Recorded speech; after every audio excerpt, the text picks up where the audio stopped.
The vast chamber of the Imperial Grand Council fell silent as Admiral Vox stepped forward. His blue skin reflected the dim light as he approached the central platform. 300 years of military service had taught him many things, but the news he carried today made even his steady hands tremble slightly. "Most High Emperor, members of the Council," Vox began, bowing deeply. "Exploration Fleet 7 has discovered a new world in the outer rim of Sector 42. The Emperor, a tall figure shrouded in ceremonial robes, leaned forward slightly. "Another world for our glorious empire. Hardly news worth a special session, Admiral." Vox cleared his throat. "This world is different, Your Majesty. The inhabitants call it Earth. They are bipedal, like many species, but their development rate is concerning." The hall remained quiet as Vox activated the holoprojector. Images of Earth appeared above the council table. Blue oceans, green lands, and sprawling cities. These creatures, these humans, moved from primitive tools to spaceflight in less than 10,000 years, Vox explained. Most species take 50,000 years to achieve such progress. General Krill, the Empire's most decorated military leader, scoffed. And yet they remain confined to their own system. How primitive. "That is what makes them interesting," Vox countered. "They reached their moon only 70 years after their first powered flight. They have sent unmanned craft beyond their system already." The Emperor's 6 eyes narrowed. "What weapons do they possess?" "Nuclear weapons, projectile-based space defenses, and energy shields in early development," Vox replied. "Nothing that could challenge Imperial forces. But," he hesitated. "Speak freely, Admiral," the Emperor commanded. "Their adaptation rate is unlike anything in our records. They create new technologies at an alarming pace. What they lack in current ability, they make up for in potential." The council chamber filled with murmurs. The Empire had ruled the galaxy for 10,000 years. 300 species lived under its control. None had ever presented a true challenge. Science Minister Lek, a small being with oversized eyes, spoke next. "I have studied the data. These humans learn through conflict. Every war they fight advances their technology significantly. Their greatest developments come when they face threats." The Emperor drummed his long fingers on the armrest of his throne. "Your recommendation, Admiral Vox." Vox straightened his shoulders. "Observation, Your Majesty. No contact. Not yet. We should study them further before deciding their place in the Empire." General Krill stood up angrily. "Absurd. We should bring them under Imperial control now, while they're still weak. Every day we wait, they grow stronger." "Stronger, yes," Vox agreed, "but not strong enough to resist us. Not for centuries. And there is something else." He changed the holo display to show human military formations. "They fight differently than other species. They value individual soldiers yet fight as coordinated units. They adapt tactics during battle." The Emperor raised a hand for silence. "We have time to make the right decision. The Empire has stood for millennia because we are wise, not merely powerful. We will observe these humans." The decree was issued that day. Earth would be monitored from afar. No contact would be permitted without direct Imperial authorization. Observation posts were established in the outer reaches of the solar system, hidden from human detection. As Admiral Vox left the council chamber, Science Minister Lek approached him privately. "You didn't tell them everything, did you?" Lek whispered. Vox looked around to ensure they were alone. "No, I didn't mention the psychological profiles. These humans, they don't surrender easily. Even when defeat is certain, they continue fighting." Lek nodded slowly. "The Empire has never encountered a species like that before. Let's hope we never have to fight them." Vox replied quietly. "Something tells me it would not end well." 50 years passed since the Empire's decision to observe Earth from a distance. In that time, humans had established their first Mars colony and mining operations on their moon. Their technology grew faster than Imperial analysts had predicted. Lieutenant Dorn paced the bridge of his scout ship, the Swift-Wind *. He was young for an Imperial officer, eager to make a name for himself. "Sir, we're picking up an Earth vessel approaching Jupiter's moons," reported Navigator Trell. Dorn smiled. The Empire's observation policy had frustrated him. These primitives needed to learn their place in the galaxy. "Perfect. Let's introduce ourselves." "But sir, Imperial protocol specifically forbids." "I know the protocol," Dorn snapped.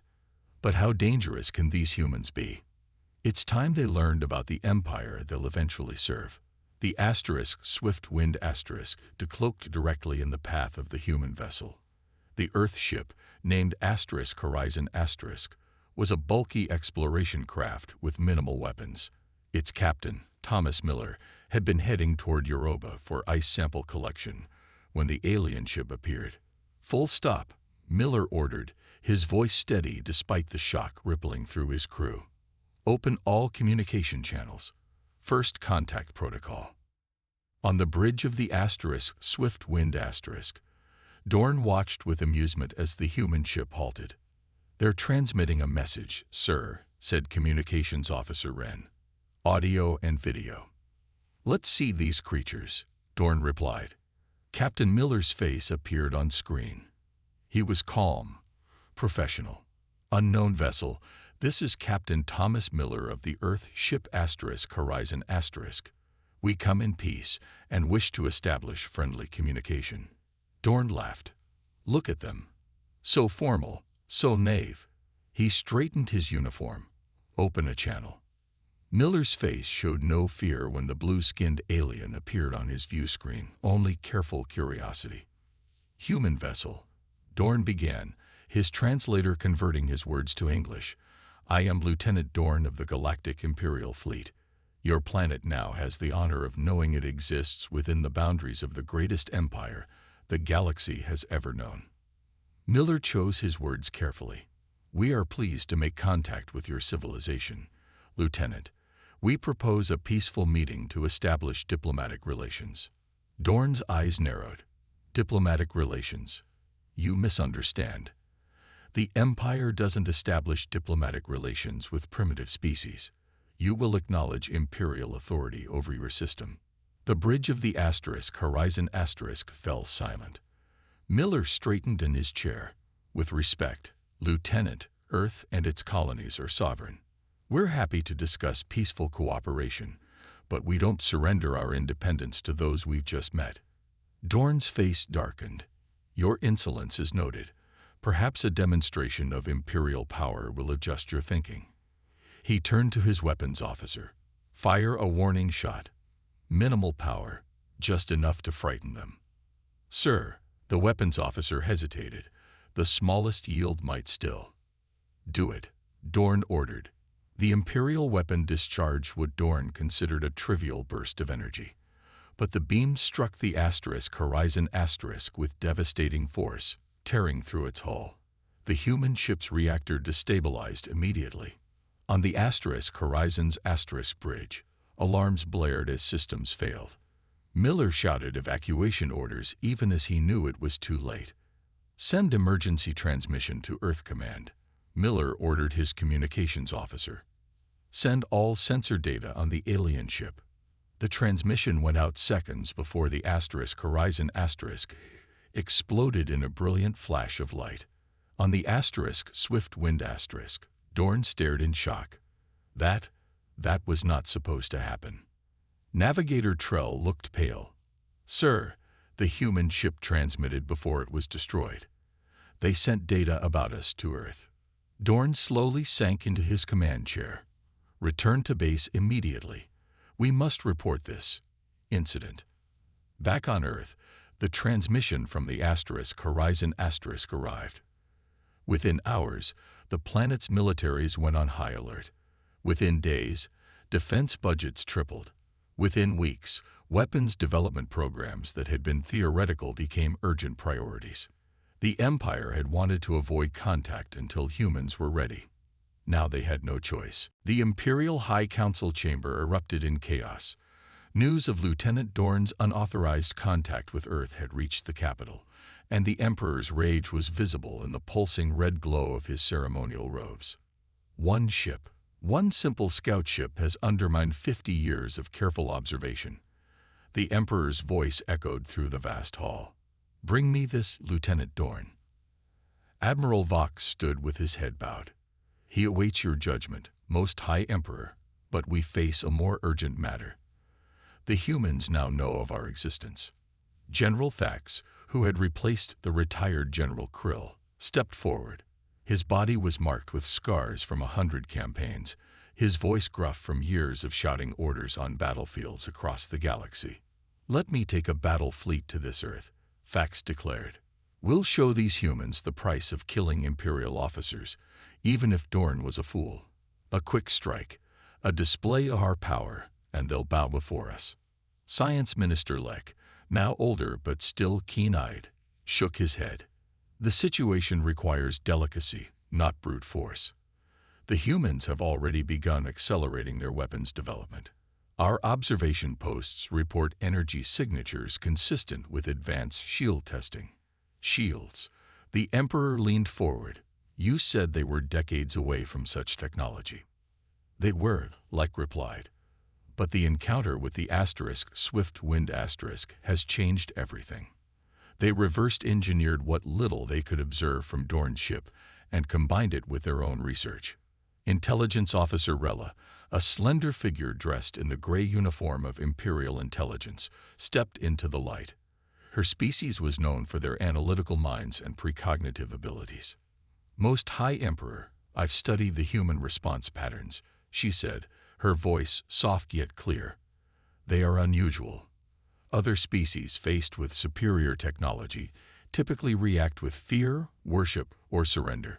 Humans react with determination and innovation." General Thax scoffed. "Pretty words from intelligence, as always. But no primitive species can stand against Imperial might. We've subjugated hundreds of worlds. Earth will be no different." "Perhaps," Rella continued, unperturbed by the interruption. "But consider their history. Every major human advancement has come during or immediately after conflicts. Their wars drive their progress in ways we've never seen in other species." The Emperor gestured for a data display. The holographic image showed Earth's rapidly advancing defense systems. New orbital platforms surrounded the planet, and their Mars colony had been militarized. "They prepare as if they expect us," the Emperor observed. "They do," Vox confirmed. "Their entertainment media has speculated about hostile aliens for centuries. In a way, they've been psychologically preparing for this moment." General Thax stepped forward again. "All the more reason to strike now, before they advance further. A small force, 50 ships, will be enough to demonstrate our power without committing our main fleets." "And if they resist?" asked Rella. Thax laughed. "Then we crush them, as we have all who resist Imperial will." The Emperor was silent for a long moment, 6 eyes blinking in sequence as he considered the options. Finally, he raised a hand. "General Thax will lead a disciplinary force to Earth, not for conquest, not yet, but to make our power clear. Show them the futility of resistance." Vox stepped forward. "Most High Emperor, I request permission to speak freely." "Granted. I believe this is a mistake. We should approach with diplomacy, not force." The Emperor's eyes narrowed. "Your concerns are noted, Admiral. But the die is cast.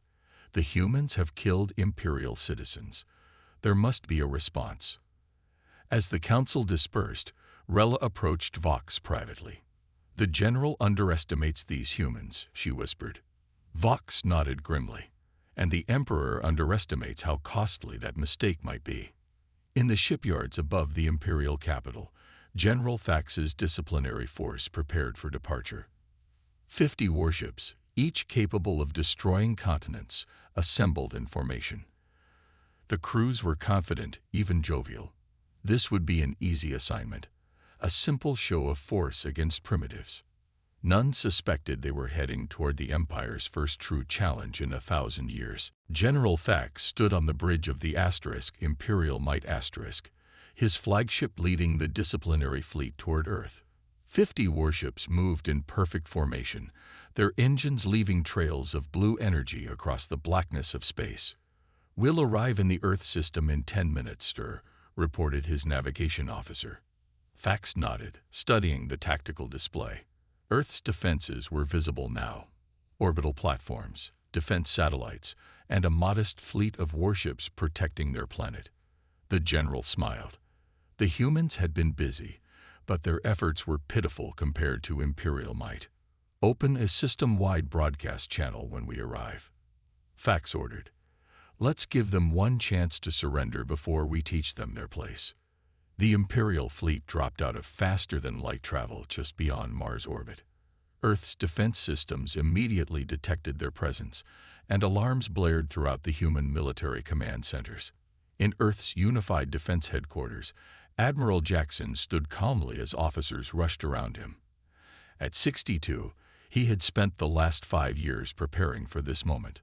"All ships to battle positions," Jackson ordered. "Activate the shield network." On the view screen, the Imperial ships appeared, massive vessels that dwarfed humanity's largest warships. Jackson showed no fear as the incoming transmission alert sounded. "Put it through," he said. General Thax's alien face filled the screen. "People of Earth, I am General Thax of the Galactic Empire. Your planet has been found guilty of attacking an Imperial vessel and killing Imperial citizens. Surrender now, and your punishment will be mild. Resist, and we will destroy your military forces and occupy your world." Jackson's expression remained neutral. "This is Admiral William Jackson of Earth's United Defense Force. We regret the incident with your scout ship, but your officer fired first on a peaceful mission. We wish no conflict with your empire, but we will defend our world." Thax laughed. "Defend? With those toys? You have 1 hour to power down all defense systems and prepare for occupation." The screen went dark. Jackson turned to his officers. "They're expecting us to panic or surrender. We won't do either. Execute Operation Hornet's Nest." On the Imperial Might Asterisk, Thax watched with amusement as the hour passed. "These humans waste our time. Prepare to fire warning shots at their largest military installations." "Sir," his tactical officer interrupted, "human ships are moving." Thax frowned. On the display, Earth's smaller vessels were advancing, not in a defensive formation, but spreading out in small groups of 3 to 5 ships. "They're attacking. They must be mad." Thax shook his head. "Target their lead vessels and fire." Imperial energy weapons lashed out, but something unexpected happened.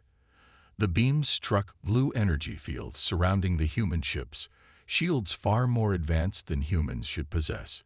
"Impossible," Thax shouted. "They couldn't have developed shield technology this quickly." "Sir," human vessels approaching from behind. The tactical officer's voice held disbelief. "They're launching from the dark side of their moon."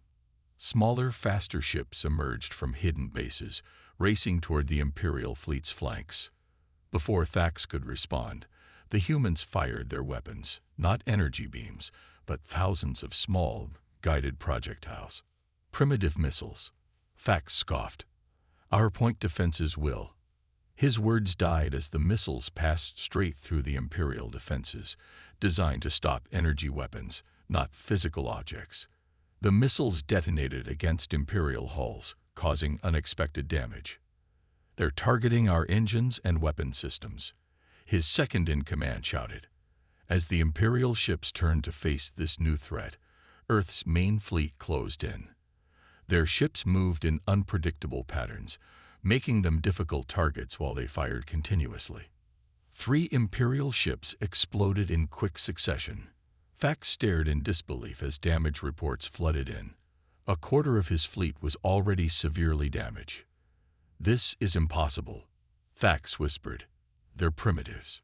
"Sir, we should withdraw and regroup," his second advised urgently. Thax hesitated, pride warring with tactical sense. Another Imperial ship exploded, deciding the matter. All ships, retreat beyond their moon's orbit. Prepare for faster-than-light jump. As the Imperial fleet withdrew, Admiral Jackson watched from his command center, his expression grim despite the victory. "They'll be back," he said quietly. "And next time, they won't underestimate us." The Imperial Palace trembled as the Emperor's rage manifested in pulsing waves of energy that cracked the ancient stone floors. General Thax knelt before him, head bowed so low it nearly touched the ground. "You lost 12 ships to primitives," the Emperor hissed. 12 Imperial warships. "Most High Emperor," Thax said, voice shaking, "the humans employed unexpected tactics. Their technology was more advanced than our intelligence suggested." The Emperor rose from his throne. "You were sent to deliver a message. Instead, you delivered our humiliation." Grand Admiral Krell stepped forward. Unlike Thax, he was calm, calculating. His reputation for ruthless efficiency had made him the Empire's most feared military leader. "Your Majesty," Krell said, "General Thax's failure provides valuable information. We now understand these humans cannot be treated as typical primitives. They require special attention." The Emperor turned to Krell. "What do you propose?" "A proper invasion. 700 warships, supported by troop carriers and planet crackers. We'll target their colonies first, then Earth itself." Admiral Vox, watching from the side, could remain silent no longer. "Most High Emperor, I beg you to reconsider. This conflict was started by our mistake. We could still attempt diplomatic." Silence. The Emperor's voice echoed through the chamber. "The humans have destroyed Imperial ships. There can be no diplomacy now, only subjugation."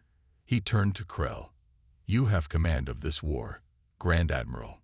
Do not disappoint me." 3 weeks later, Imperial warships appeared over Mars. The human colony there, 30,000 settlers and miners, had minimal defenses compared to Earth. The Imperial bombardment lasted just 6 minutes before the colony's shields failed. On Earth, Admiral Jackson watched helplessly as the Mars colony's transmissions ceased. His fist slammed against the command table. "How many escaped?" he asked. "Maybe half," his intelligence officer replied. "The rest, she didn't need to finish." Jackson turned to the gathered military leaders. "This is just the beginning. Our lunar bases will be next." General Reed of Earth's ground forces stood. The colony's sacrifice wasn't in vain. The new prototype was there, and it worked. Jackson looked up sharply. "You're certain?" Reed nodded, activating a display showing data transmitted from Mars before communications were lost. The prototype captured an intact Imperial ship, just as planned. "Our scientists are studying it now." For the first time in days, Jackson allowed himself a small smile. "Then we still have a chance." On the moon, Imperial troops faced something they had never encountered before: desperate human resistance. Every tunnel had to be cleared meter by meter. Improvised explosives, repurposed mining equipment, and even primitive projectile weapons took a surprising toll on Imperial soldiers used to easy victories. Grand Admiral Krell observed from orbit, increasingly frustrated. "Why haven't they surrendered? Their position is hopeless." "Sir," his aide replied carefully, "human military doctrine appears to value fighting to the last. They're buying time for Earth." "For what purpose?" "They must know they cannot win." The answer came 3 days later when human ships appeared without warning inside the Imperial formation. They were smaller than before but moved with impossible speed. Most shocking of all, they used Imperial weapons technology. "They've adapted our own weapons," Krell said in disbelief. "In weeks, not years."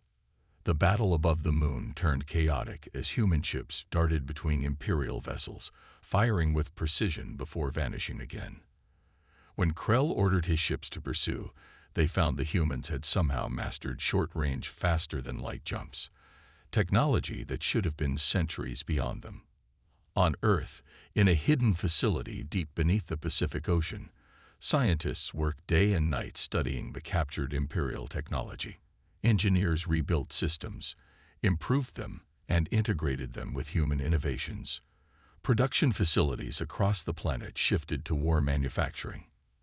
Admiral Jackson addressed the United Earth Council.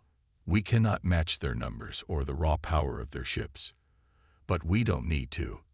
We just need to make this war so costly they decide we're not worth the trouble." A council member asked, "And if they don't decide that?" Jackson's face hardened. "Then we'll take the fight to them." Grand Admiral Krell stared at the damage reports flooding his command console. 6 months of war, and the Empire was losing ships at an unprecedented rate.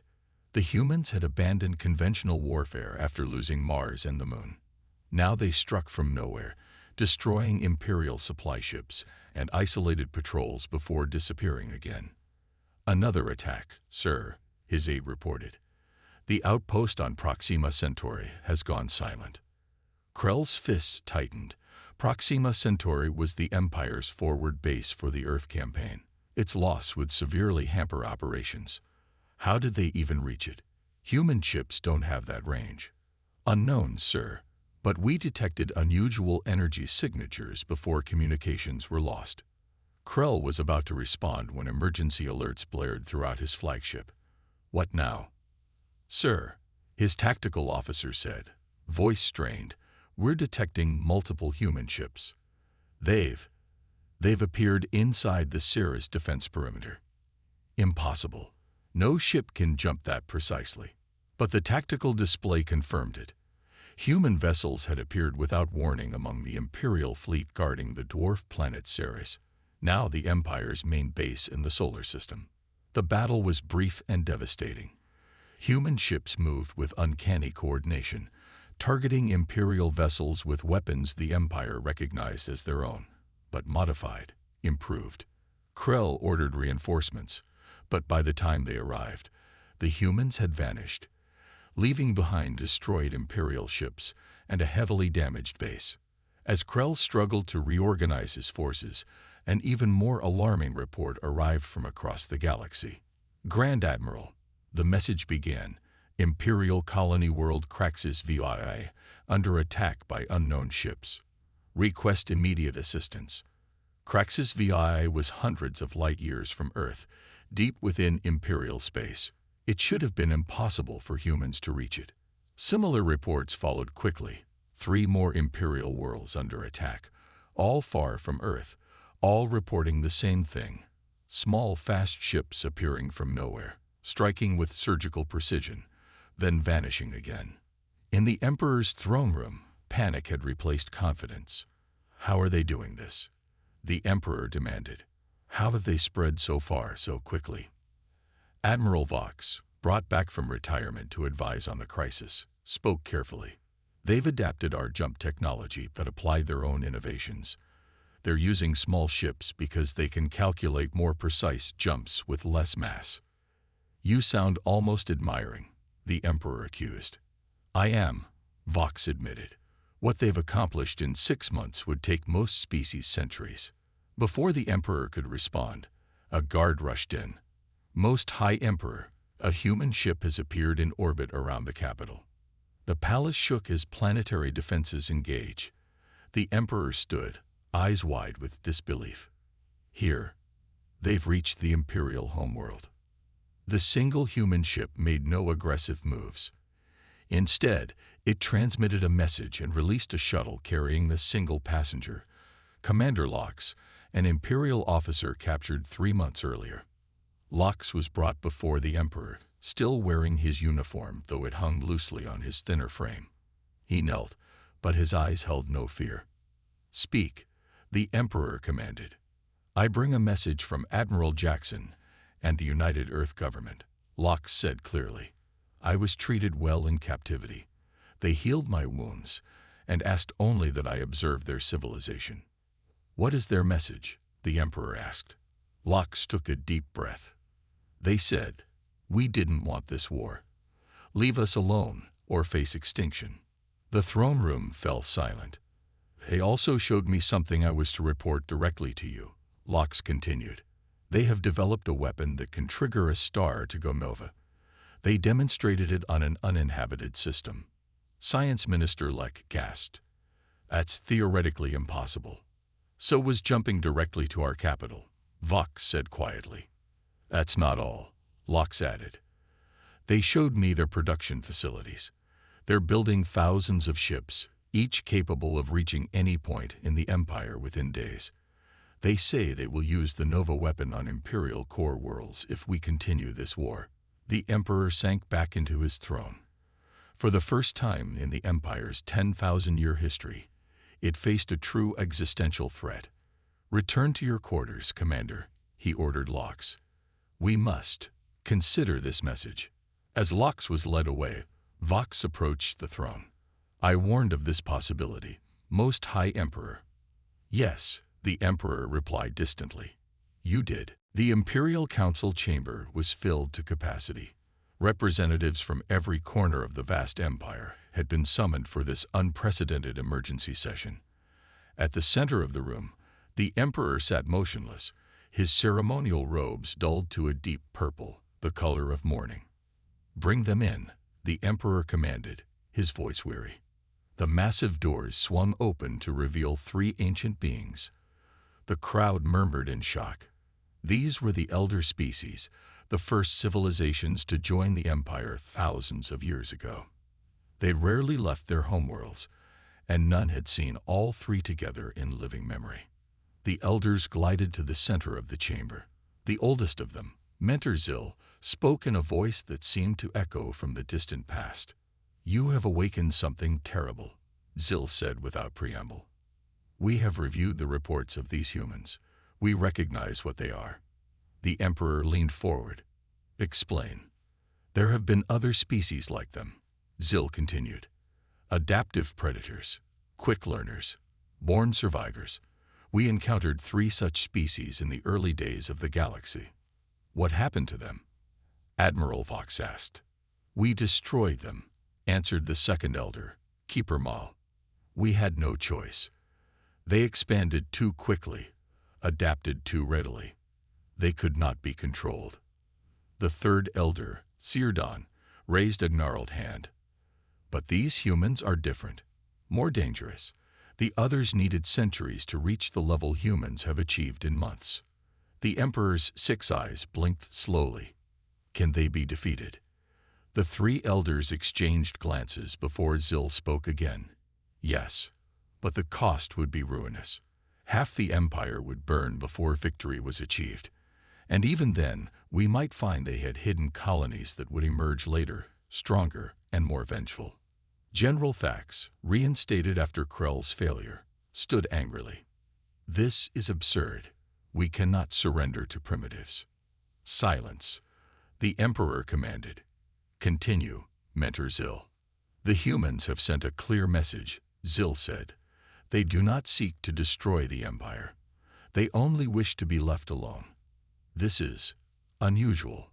The other adaptive species we encountered were inherently expansionist. Science Minister Lek stepped forward with a data display. We've analyzed human communication patterns. They're fractious among themselves, but unified against external threats. Their history suggests they can be reasoned with, despite their aggression. The Emperor stood, silencing the chamber. I have made my decision. All Imperial forces will withdraw from human space immediately. A formal declaration recognizing their sovereignty will be issued.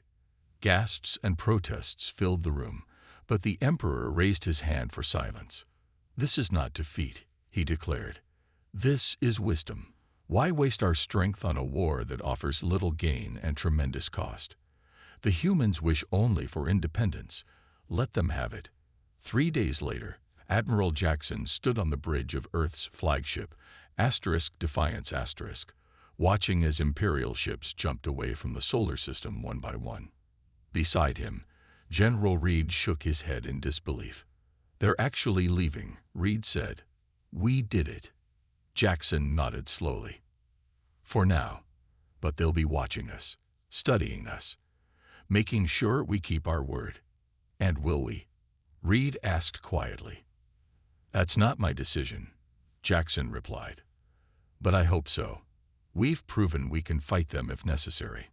Now let's prove we can live peacefully. On the Imperial capital, the Emperor met privately with Admiral Vox and the Elder Species. A new classification order had been prepared for his approval. Earth and all human territories are henceforth designated as Sovereign Zone Alpha 1. The Emperor read aloud. Official policy. No contact without explicit approval from the Imperial High Command. Below this was a special notation. Classification. Approach with extreme caution. Extinction level threat. The Emperor affixed his seal to the order. Will they expand beyond their system? Seared on. The ancient being's eyes glowed faintly. Yes, it is inevitable. Their curiosity drives them as much as their survival instinct. Then we must be ready, the Emperor said. Not for war, but for coexistence. They have shown they can destroy us. We must show we can live alongside them. As the document was taken away, Admiral Vox looked out at the stars visible through the palace window. The galaxy has changed, he said softly. For 10,000 years, we believed ourselves invincible. Now we know better. Yes, the Emperor agreed. And perhaps that is not entirely a bad thing. Somewhere across the void, humanity looked to those same stars, no longer alone and never to be underestimated again.